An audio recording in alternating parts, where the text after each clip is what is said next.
अच्छी और सच्ची खबरों की शुरुआत आज होली के पर्व से करेंगे। देश भर में रंगों का ये त्योहार धूमधाम के साथ मनाया जा रहा है और इस मौके पर देश के तमाम धार्मिक स्थल भी सज चुके हैं। श्रद्धालु अपने आराध्य के साथ होली खेलने के लिए तैयार हैं और इसकी एक तस्वीर महाकाल की नगरी उज्जैन से सामने आई है। द्वादश ज्योतिर्लिंग में एक महाकालेश्वर मंदिर में सबसे पहले होली के पर्व की शुरुआत होती है। धूमधाम से इसको मनाया जाता है। शाम की आरती के बाद महाकाल परिसर में होलिका दहन किया गया और इसके बाद देश के अलग अलग राज्यों से पहुंचे श्रद्धालुओं ने बाबा महाकाल के साथ फूलों और हर्बल गुलाल की होली खेली। महाकाल की होली के अलावा हम आपको कान्हा की नगरी में होली का रंग भी दिखाएंगे, जवानों की होली भी आपको दिखाएंगे। लेकिन पहले उज्जैन लिए चलते हैं, जहां भक्तों ने अपने आराध्य के साथ होली खेली।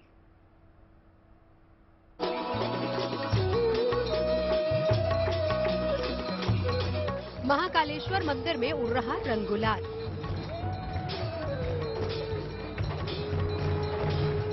बाबा महाकाल के साथ होली खेलकर भक्त हुए निहाल।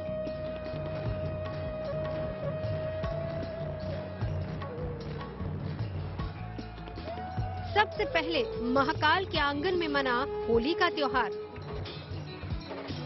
रंगों के त्योहार होली के मन मोह लेने वाली तस्वीरें आई हैं उज्जैन से, जहां द्वादश ज्योतिर्लिंग में एक महाकालेश्वर मंदिर में होली का ये पर्व कुछ इस अंदाज में मनाया गया। सबसे पहले सूखे मेवों और भांग से महाकाल बाबा का श्रृंगार हुआ और फिर विशेष आरती संपन्न हुई।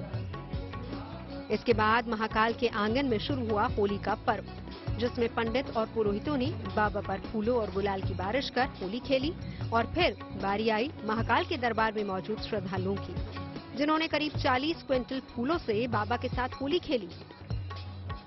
इस दौरान हवा में उड़ते गुलाल और फूलों ने वहां मौजूद तमाम श्रद्धालुओं को भाव विभोर कर दिया। बाबा के साथ होली खेलकर वहां आए सैकड़ों भक्तों ने अपने आप को धन्य महसूस किया और ये उनकी जिंदगी का यादगार पल बन गया। बहुत ही अच्छा लगा। मतलब हम हर साल होली मनाते हैं, पर इस बार की होली मेरे लिए बहुत ही स्पेशल है, क्योंकि मैंने खुद बाबा महाकालेश्वर के साथ बैठ के होली मनाई है।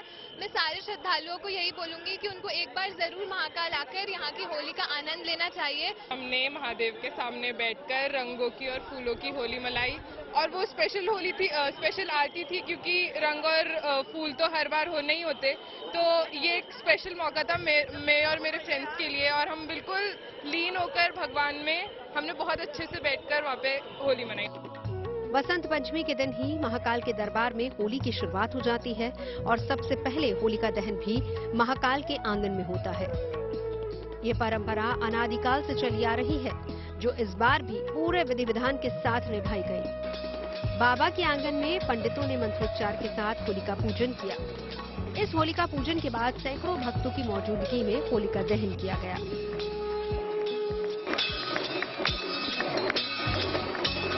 हमारे शास्त्रों के अंदर इसका बड़ा महत्व बताया गया है।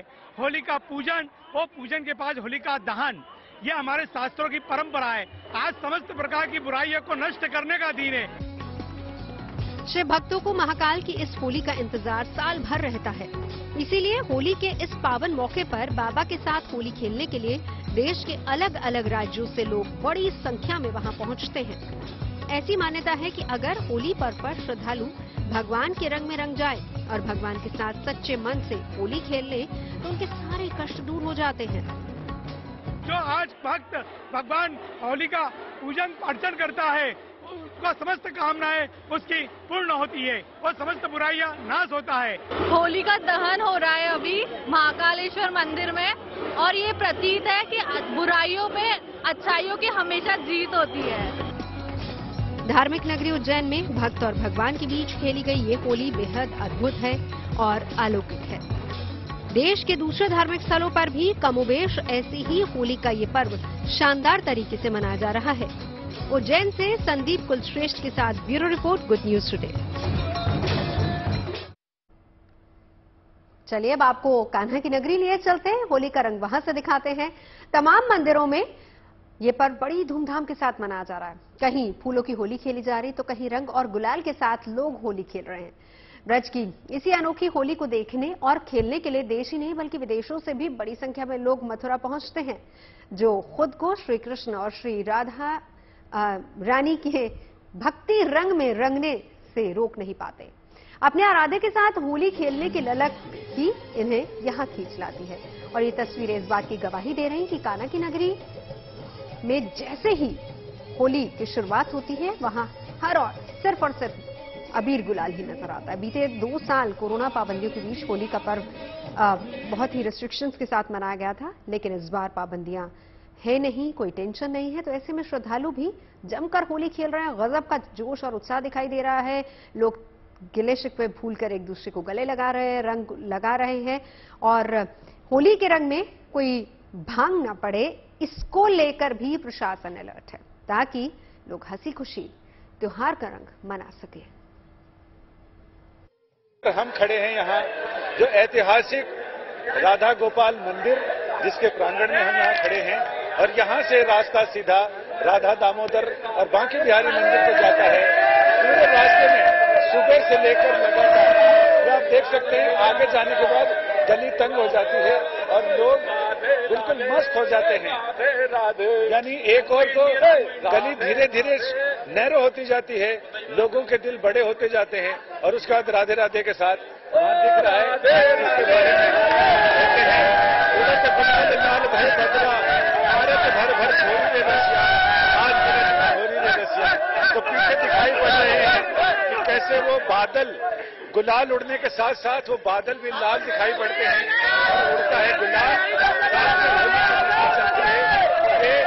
पूरे मैं अपने कैमरामैन राजा से कहूंगा कि जिधर से भीड़ आ रही है वो भी दिखाएं और जिधर भीड़ जा रही है वो भी दिखाएं। यानी पूरा माहौल होली में है और ये सिर्फ आज का नहीं, आज तो चरम और परम उत्कर्ष पर होली पहुंच गई है। जबकि बाकी रंग भरी एकादशी के बाद जो ये उत्सव अपने उत्सव पर जाता है उसके बाद आज उसकी चरम परिणति होती है, जिसमें आज इसको यहाँ पर धूल कहते हैं, यानी धूल का खेला जो कृष्ण ने राधा के साथ और सखियों के साथ सखाओं ने जो धूल उड़ाई थी उस पर इसको आज धूल कहते हैं। ठाकुर बांके बिहारी और बाकी सारे देवता सोने चांदी की हिंडोले में विराजमान होते हैं।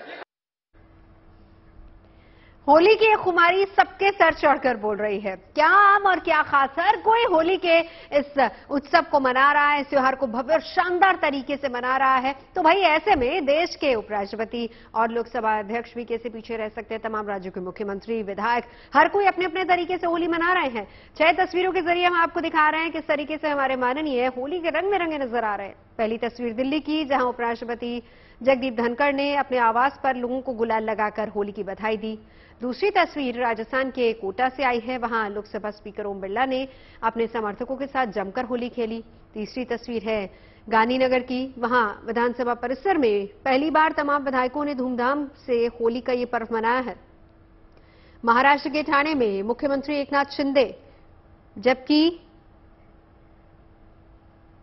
डेप्यूटी सीएम देवेंद्र फडणवीस ने भी अपने समर्थकों के साथ होली मनाई। इसके अलावा देहरादून में उत्तराखंड के मुख्यमंत्री पुष्कर सिंह धामी भी अपने आवास पर होली मिलन समारोह में सबको रंग गुलाल लगाते नजर आए।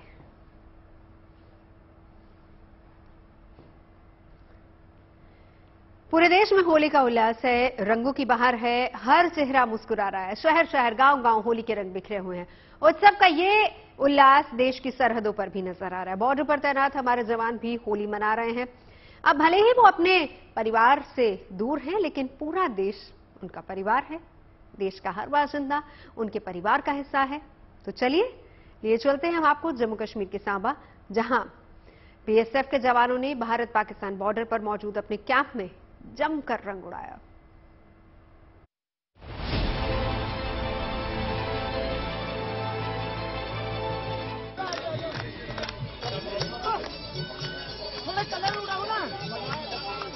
बुराई पर अच्छाई की जीत के सदियों पुराने त्योहार होली के मौके पर अबीर गुलाल से वंदन अभिनंदन उन वीर जवानों का जो त्योहारों के मौकों पर भी अपने परिवार से दूर रहकर वतन की हर वक्त हिफाजत में लगे रहते हैं। जम्मू कश्मीर के सामा सेक्टर में भारत पाकिस्तान सीमा पर मौजूद बीएसएफ कैंप में होली की जबरदस्त मस्ती देखने को मिली। वतन के रखवालों की होली फीकी न हो जाए, इसलिए स्थानीय लोगों ने उनके बीच जाकर देशभक्ति के मिजाज को पूरी तरह रंगीन कर दिया।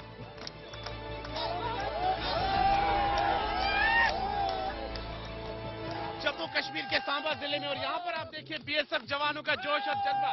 रंगोत्सव की आज धूम है यहाँ पर, और अपने परिवारों से दूर यहाँ पर होली का पर्व मनाया जा रहा है। और आप देख सकते हैं जोश और जज्बा। देखिए, ये अपने देश के अलग अलग भागों से आते हैं, अलग अलग राज्यों से आते हैं, लेकिन देशभक्ति की भावना इनको जोड़ती है। आज होली के दिन भी आप देखिए कि ये अपने परिवारों से दूर यहाँ पर अंतर्राष्ट्रीय सीमा पर तैनात है और सीमा की रक्षा कर रहे हैं। और आज अगर समूचा राष्ट्र होली का महापर्व बड़ी धूमधाम के साथ मना पा रहा है, तो वो इनकी बदौलत, इन बीएसएफ जवानों की बदौलत, इनके बलिदान की बदौलत, क्योंकि अपनी खुशियों का त्याग करके अपने परिवारों से दूर ये यहाँ पर सीमा की रक्षा करते हैं, सीमा के प्रहरी के रूप में। बीएसएफ के इन जवानों के लिए होली का त्योहार भारत मां की सांस्कृतिक पूजा जैसा है और सरहद की हिफाजत इनके अस्तित्व की शपथ है। ना तो ये भारत माता की पूजा छोड़ सकते हैं और ना ही सरहद की निगहबानी से पीछे हट सकते हैं। इसलिए अपने कैंप में ही देशभक्ति का रंग गुलाल जमकर उड़ा रहे हैं और देश के दुश्मनों को आगाह कर रहे हैं कि हिमाकत की तो पिचकारी से रंगों की जगह गोलियों की बौछार की जाएगी। यही वजह है कि होली के त्योहार पर परिवार से दूर रहने का इनके मन में कोई मलाल नहीं होता। हमारा जो बीएसएफ सॉन्ग है उसके अंदर बड़ी अच्छी लाइनें हैं। भारत के हर प्रांत से आए बहादुरों का दल, ये है सीमा सुरक्षा बल। तो परिवार से दूर रहने का मलाल बिल्कुल नहीं होता हमें, क्योंकि हम जब भी कोई पर्व मनाते हैं, त्योहार मनाते हैं, यदि परिवार के साथ मनाते हैं, हम सिर्फ अपने परिवार के साथ मना पाते हैं। परंतु हम सीमा पर हैं, यहाँ पर 100 से ज्यादा जवान हमेशा हमारे पास रहते हैं। तो मैं आज 100 परिवारों के साथ त्योहार मना रहा हूँ। उसके अलावा आप लोग भी मीडिया कर्मी और सिविलियंस आए हैं, तो आप सोच सकते हैं कि हमारी खुशी का कोई ठिकाना नहीं है आज।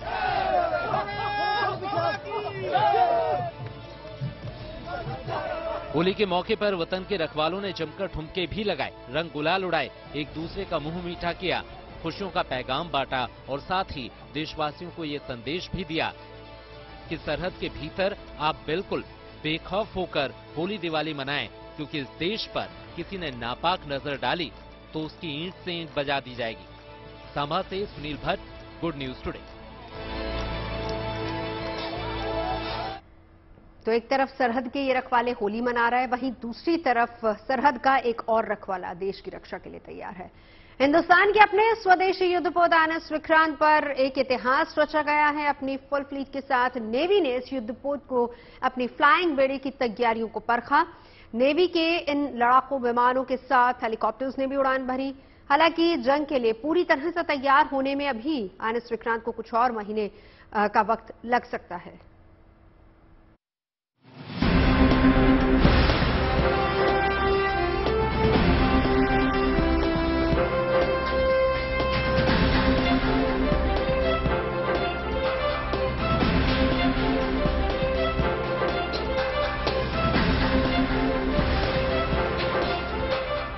INS विक्रांत या फिर IAC-1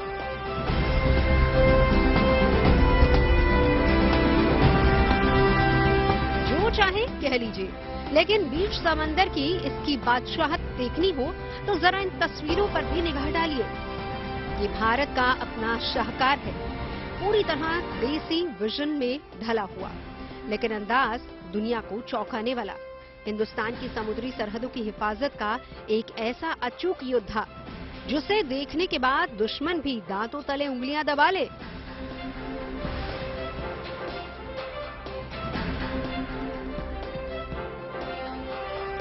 इसी INS विक्रांत पर अब इतिहास रचा जा रहा है। ये इतिहास जुड़ा है लाइट कॉम्बैट एयरक्राफ्ट और MiG-29 जैसे विमानों की लैंडिंग और टेक ऑफ का। इस खास मौके पर रक्षा मंत्री राजनाथ सिंह खुद मौजूद रहे। यकीनन ये ऐसा लम्हा है जो हिंदुस्तान की सामरिक शक्ति की कहानी को नए अंदाज में लिखेगा। पूरी तरह से स्वदेशी एयरक्राफ्ट कैरियर है INS विक्रांत।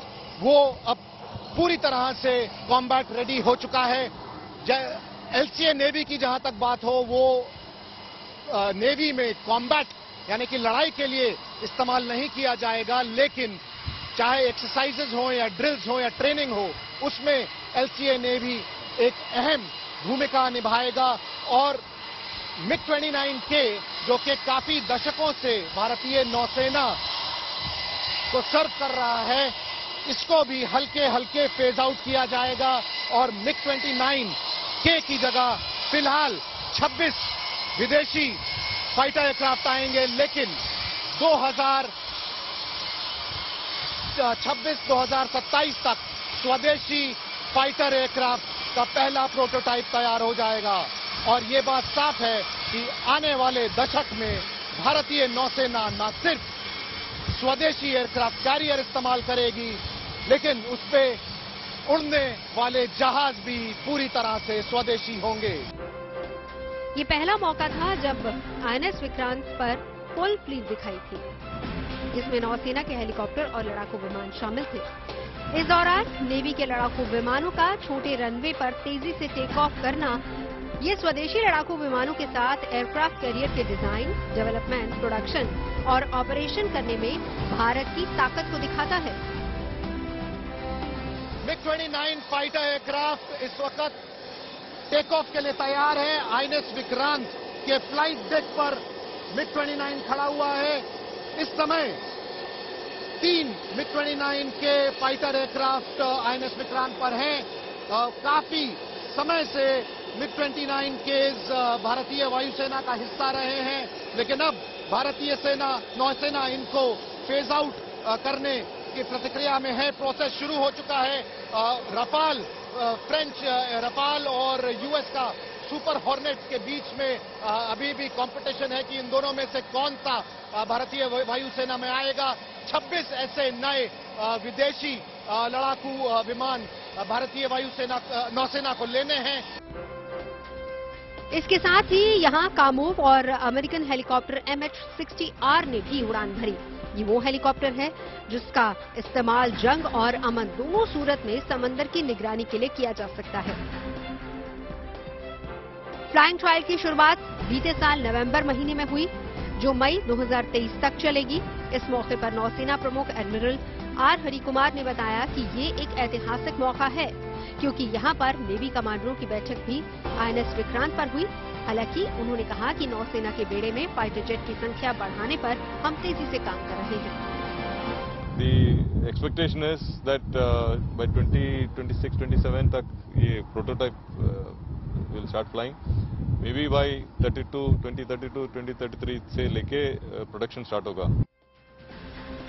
आईएनएस विक्रांत में इतनी खूबियां हैं कि अपने आप में एक चलता फिरता शहर जैसा है।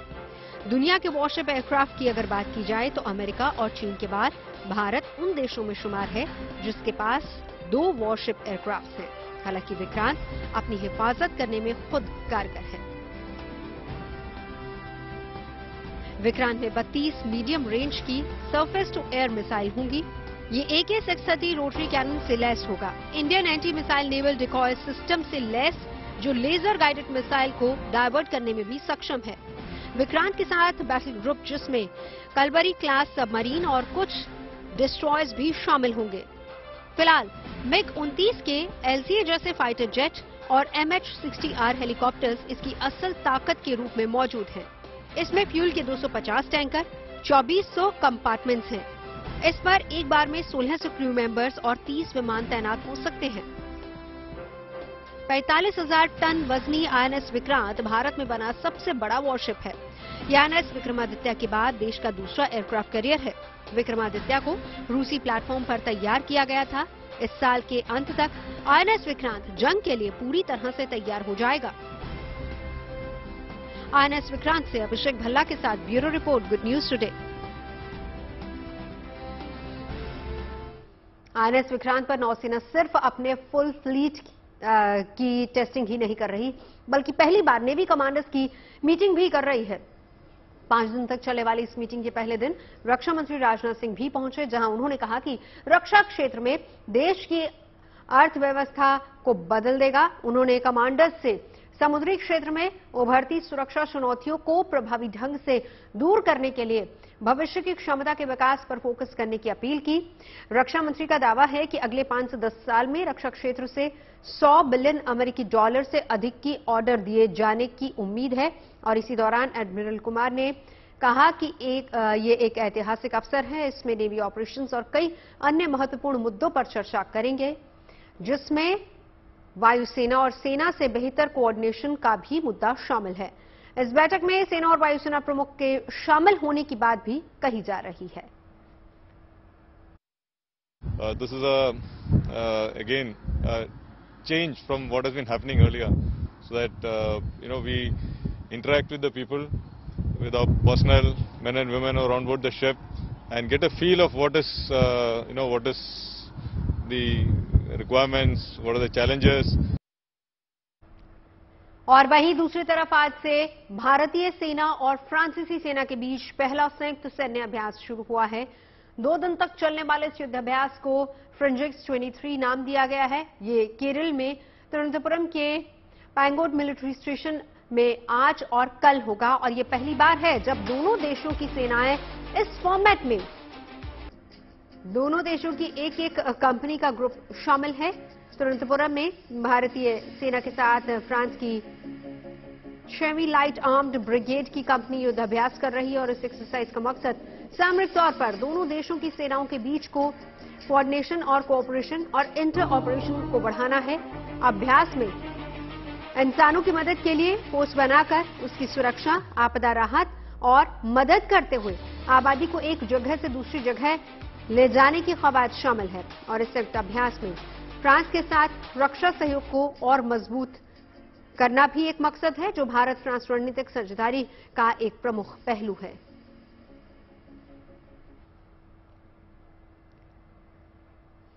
आगे बढ़ते हैं। पत्थर गिट्टी तारकोल के बदले स्टील के कचरे से देश में बन रही सड़क। सुनकर आप हैरान होंगे, लेकिन ये 16 आने सही बात है। स्टील स्लैग के इस्तेमाल से अब सड़कें बन रही हैं। महाराष्ट्र में पनवेल के पास ऐसी ही एक सड़क का निर्माण किया गया है। यदि यह प्रयोग सफल होता है तो इसे चीन से लगी सीमा पर भी सड़क निर्माण के लिए इस्तेमाल किया जाएगा। क्या होती है स्टील के अलावा से बनी ये सड़क, कैसे बनती है, इसके फायदे क्या हैं, ये सब हम आपको आगे बताएंगे। लेकिन पहले पनवेल लिए चलते हैं, जहां ऐसी सड़क बनाई गई है।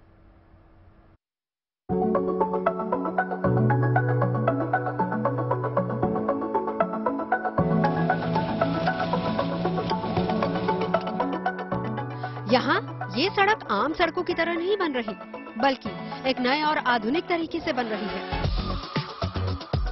ये देश की पहली cement concrete steel slag road है, जिसका निर्माण मुंबई से करीब 50 किलोमीटर दूर डोलवी में JSW स्टील प्लांट के पास हो रहा है। 1 किलोमीटर की सड़क बन भी चुकी है और आगे का काम चल रहा है। महाराष्ट्र में नेशनल हाईवे 66 पर इस सड़क को सीमेंट स्लैग के साथ स्टील स्लैग से बनाया जा रहा है। पहले जिस तरह डामर और सीमेंटेड सड़कें बनती थी, उससे अलग स्टील के कचरे का इस्तेमाल कर ये सड़क बनाई गई है। स्टील स्लैग एक वेस्ट मटेरियल होता है, जो स्टील उत्पादन के बाद स्टील फैक्ट्री से निकलता है।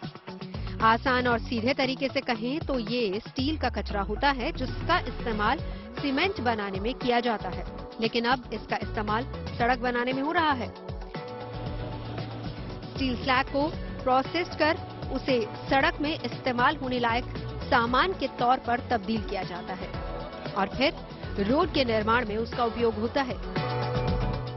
NH 66 पर इस वक्त हम इंडिया के सबसे पहले cement concrete steel slag road पर चल रहे हैं। स्टील स्लैग रोड का इस्तेमाल पहले सूरत में किया जा चुका है, लेकिन पनवेल के पास बन रहे इस रोड में सीमेंट कंक्रीट का इस्तेमाल किया गया है, यानी कि ज्यादा ड्यूरेबल रोड्स बनाए जा रहे हैं। और वो भी स्टील का जो वेस्ट था, यानी कि वेस्ट टू वेल्थ पॉलिसी के अंतर्गत ये रोड्स बनाए जा रहे हैं। अगर ये रोड्स सक्सेसफुल हो जाते हैं तो महाराष्ट्र ही नहीं, देश भर में जहां जहां रोड्स का दिक्कत है, वो रोड्स की दिक्कत ये वेस्ट मटेरियल यूज करके दूर की जा सकती है। गुजरात के सूरत में इसी तरह की तकनीक का इस्तेमाल करके एक सड़क बनाई गई। आमतौर पर बनने वाली सड़क में नेचुरल एग्रीगेट इस्तेमाल होता है, लेकिन सूरत के हजीरा इलाके में बनी सड़क में स्टील स्लैग एग्रीगेट का इस्तेमाल किया गया। 6 लेन की सड़क में ऊपर से नीचे तक 5 लेयर में स्टील स्लैग का इस्तेमाल हुआ है, लेकिन वो बिटुमिनस स्टील स्लैग सड़क थी, मतलब उसमें डामर का इस्तेमाल भी किया गया था। जबकि पनवेल के पास बनाई जा रही सड़क में सीमेंट कंक्रीट स्टील स्लैग का इस्तेमाल किया गया है। इसीलिए देश का पहला सीमेंट कंक्रीट स्टील स्लैग है।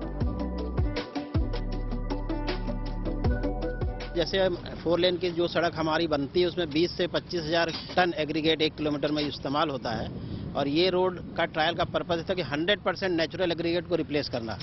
तो इतनी ही माइनिंग कम हो जाएगी, और NHAI का जो भारतमाला का एम्बिशियस प्रोग्राम चल रहा है, तो एटलीस्ट अभी जैसे इसमें 18 से 19 मिलियन टन एनुअल प्रोडक्शन होता है स्टील स्लैग का, उससे हम 700 से 1000 किलोमीटर तक की सड़कें बना सकते हैं पावर प्लांट की विसिनिटी में, क्योंकि 50 से 100 किलोमीटर के बाद इसकी ट्रांसपोर्टेशन की वायबिलिटी देखनी होगी।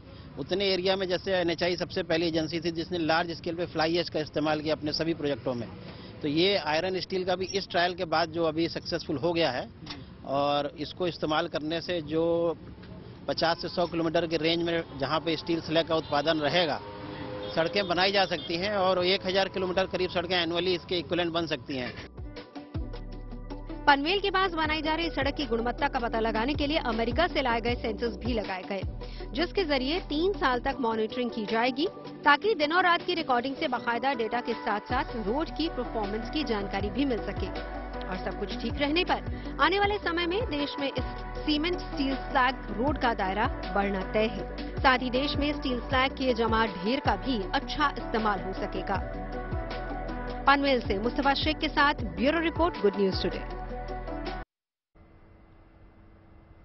देश की विकास यात्रा को रफ्तार देने के मकसद से स्टील स्लैग यानी कि स्टील के लावा से सड़क का निर्माण शुरू किया गया है। 2030 तक देश में करीब 60 मिलियन टन स्लैग निकलने का अनुमान है। रोड बनाने में स्टील स्लैग का इस्तेमाल कर उस ढेर को खत्म किया जा सकेगा, और साथ ही स्टील स्लैग रोड के कई दूसरे फायदे भी हैं। जिन इलाकों में सड़क लंबे समय तक नहीं टिक पाती है, वहां के लिए स्टील स्लैग रोड को एक अच्छा विकल्प माना जा रहा है। और यही वजह है कि अरुणाचल प्रदेश में चीन से लगती सीमा के पास भी स्टील स्लैग रोड का निर्माण किया गया। बारिश के चलते वहां कोई सड़क ज्यादा लंबी नहीं टिकती थी, और स्टील स्लैग सड़क की अगर हम बात करें तो इसके इस्तेमाल से सड़क निर्माण की लागत कम होगी। इस रोड की थिकनेस 30% तक कम की गई है। सड़क की मोटाई कम होने से जाहिर सी बात है कि लागत कम आएगी। इसमें नेचुरल एग्रीगेट से बनने वाले रोड से कम खर्च आता है। नेचुरल एग्रीगेट से 30 से 40% कम खर्च में स्टील स्लैग से रोड तैयार होती है। दूसरी सड़कों के मुकाबले स्टील स्लैग के इस्तेमाल से बनी सड़क ज्यादा मजबूत होती है। स्टील स्लैग सड़क से स्टील के वेस्ट मटेरियल का बेहतर इस्तेमाल होगा। साथ ही देश में स्टील के कचरे का ढेर कम होगा, यानी इससे वेस्ट टू वेल्थ और स्वच्छ मिशन दोनों अभियानों में मदद मिलेगी। स्लैग के ढेर पर्यावरण के लिए भी नुकसानदेह है, तो इनका इस्तेमाल यदि सड़क बनाने के लिए कर लिया जाए तो जाहिर सी बात है कि पर्यावरण के लिए फायदेमंद होंगे। इस तरह के रोड निर्माण से प्राकृतिक संसाधन भी बचाए जा सकेंगे। आमतौर पर रोड बनाने में पत्थरों का इस्तेमाल होता है और इसके लिए खनन होता है, लेकिन स्टील स्लैग के इस्तेमाल से इसकी जरूरत नहीं पड़ेगी। इस तकनीक के विकसित होने से देश में सड़क निर्माण को रफ्तार मिलेगी। सरकार स्टील स्लैग को निर्यात करने की योजना भी बना रही है, तो जाहिर सी बात है कि देश के विकास को रफ्तार मिलने के साथ ही साथ इससे देश की अर्थव्यवस्था को भी मजबूती मिलेगी। भारत के प्रधानमंत्री जी के वेस्ट टू वेल्थ विजन को साकार करने के लिए CSIR central road research institute ने स्टील इंडस्ट्रीज से निकलने वाले वेस्ट को स्टील स्लैग एग्रीगेट के रूप में कन्वर्ट किया है, और आज इस एग्रीगेट का उपयोग कर देश की ये पहली cement concrete steel slag road सड़क का निर्माण NH66 पर किया जा रहा है। इस सड़क में पूरी तरह से स्टील स्लैग एग्रीगेट का उपयोग किया गया है, और इसमें किसी तरीके की कोई भी नेचुरल एग्रीगेट नहीं है। इस सीमेंट कंक्रीट रोड का निर्माण फ्रॉम बॉटम से लेकर टॉप तक स्टील स्लैग एग्रीगेट साथ ही साथ स्लैग सीमेंट के थ्रू किया गया है। स्टील स्लैग एग्रीगेट का उत्पादन JSW स्टील के डॉल्वी प्लांट में CSIR CRRI के तकनीकी मार्गदर्शन में किया गया। साथ ही साथ स्लैग सीमेंट जो है वो JSW सीमेंट द्वारा प्रदान किया गया। नॉर्मल कंक्रीट की सड़कें नेचुरल एग्रीगेट एवं ऑर्डिनरी पोर्टलैंड कंक्रीट सीमेंट और पोर्टलैंड पोजोलाना सीमेंट से बनाई जाती हैं। उसकी जगह देश में पहली बार स्टील स्लैग एग्रीगेट उसके साथ स्लैग सीमेंट का उपयोग करके एक मजबूत cement concrete steel slag road का निर्माण NH66 मुंबई गोवा हाईवे पर किया गया है। ये देश में वेस्ट टू वेल्थ को साकार करने के लिए एक अभिनव प्रयोग है। वर्तमान में देश में करीब 19 मिलियन टन स्टील स्लैग का उत्पादन होता है, जो कि वर्ष 2030 तक करीब 60 मिलियन टन हो जाएगा। इस स्टील स्लैग को स्टील स्लैग एग्रीगेट में कन्वर्ट करके इस रोड का निर्माण किया जा सकता है। इंडिया की पहली स्टील स्लैग का रोड का निर्माण हमने सूरत हजीरा में ArcelorMittal निप्पॉन स्टील के साथ में किया था। वो एक बिटुमिनस स्टील स्लैग रोड थी। उसके बाद ये देश की पहली कंक्रीट रोड का निर्माण आज JSW स्टील के साथ NHAI के सेक्शन पर, national highway authority of India के सेक्शन पर आज डॉल्वी में मुंबई में संपादित किया गया है। और अब दिल्ली एम्स के एक ईमानदार सुरक्षाकर्मी की खबर आपको बताते हैं, जिसकी ईमानदारी की चर्चा इन दिनों हर ओर हो रही है। दरअसल 28 फरवरी को एम्स के गार्ड अमरनाथ राजक को एक लावारिस बैग मिला, जिसके मालिक की तलाश अमरनाथ ने की और फिर यह बैग उन्होंने एम्स के सुरक्षा नियंत्रण विभाग को दे दिया। जिसके बाद इसके मालिक का पता लगाने के लिए सूटकेस खोला गया और अधिकारियों ने पाया कि इसमें करीब 1 लाख रुपए और कपड़े थे। साथ ही कुछ नंबर्स वाली एक डायरी भी पाई गई। उन नंबर्स में कुछ पर कॉल करने के बाद ये पता चला कि ये सूटकेस बिहार के पूर्व विधायक अनिल कुमार का है। बताया गया कि इस पूरी प्रक्रिया का वीडियो भी बनाया गया। पूर्व विधायक अनिल कुमार ने पत्र के जरिए सुरक्षा गार्ड अमरनाथ राजक को धन्यवाद दिया। साथ ही कहा कि उन्हें लौटाए गए सूटकेस का सामान पूरी तरह सुरक्षित है। एम्स में गार्ड की नौकरी करते हैं और इनके हाथ 28 फरवरी को एक लावारिस सूटकेस लगा।